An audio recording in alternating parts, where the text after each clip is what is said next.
Ha? Babam var diyorlar. Sonra konuşalım.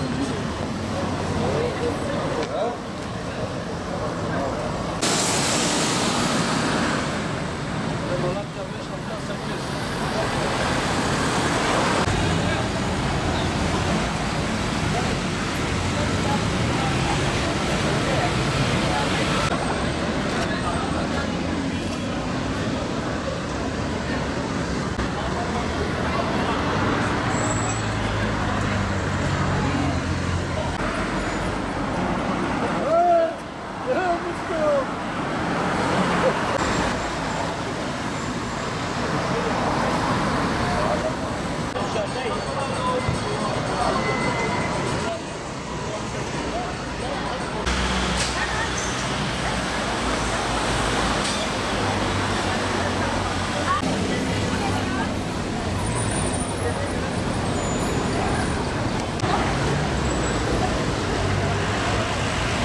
Deprem oldu. Evet.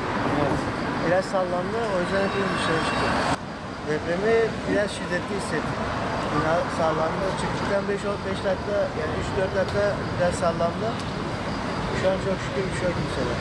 Evet, gazete büromuzdaydık. İş yerimizde hemen Yılmazlar Center'da. Bayağı bir sallandık ama o telaşla ne yaptık? Hemen aşağı indik dikkatli bir şekilde ve kendimizi korumaya aldık.